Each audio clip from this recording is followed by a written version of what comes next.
Hello.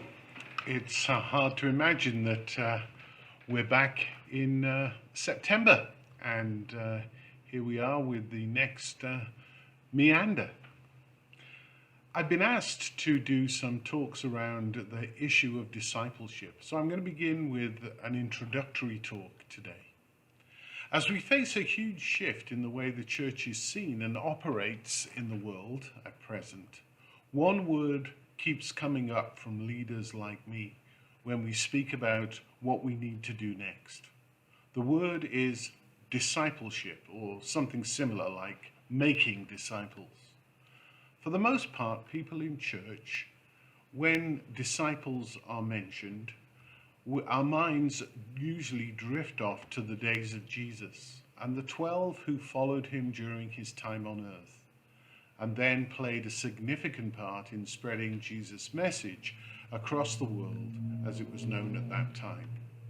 We see them as a ragtag group from many different backgrounds, including fishermen, a tax collector, a freedom fighter, and a traitor. They're pictured in the long robes of their day, normally have long hair and beards.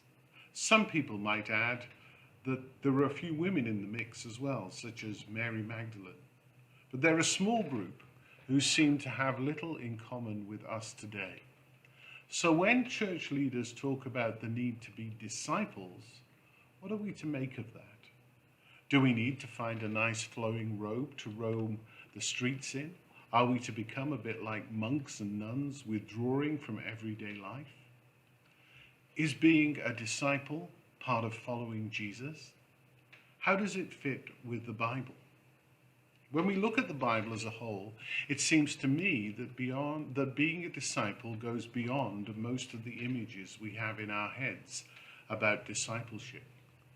One of the biggest problems is that we come to the word with a modern way of thinking about it. What I mean by modern is a particular type of thought which began to take hold in the middle of the 18th century and continues to develop today.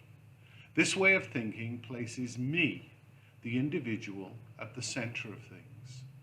We're rather like planets with other people, things and ideas orbiting around us. We select the ideas, relationships, and things that we want, and we dismiss those we do not.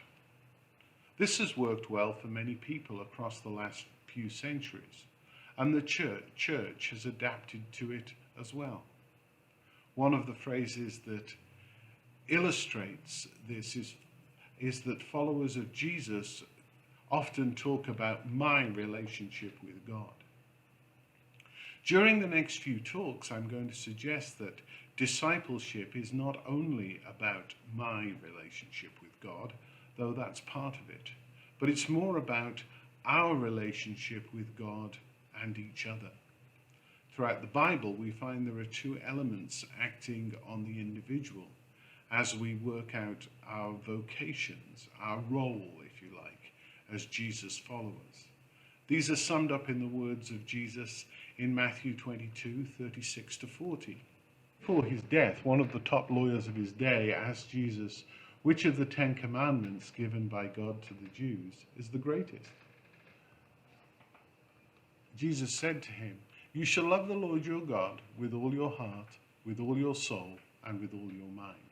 This is the greatest and first commandment. And the second is like it. You shall love your neighbor as yourself.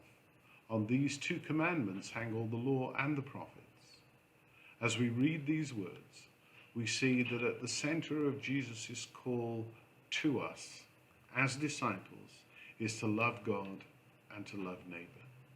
If you like, it is this water of love, both to God and neighbor, that we are to swim in. Once again, thank you very much for listening. I trust that you are doing well. God bless.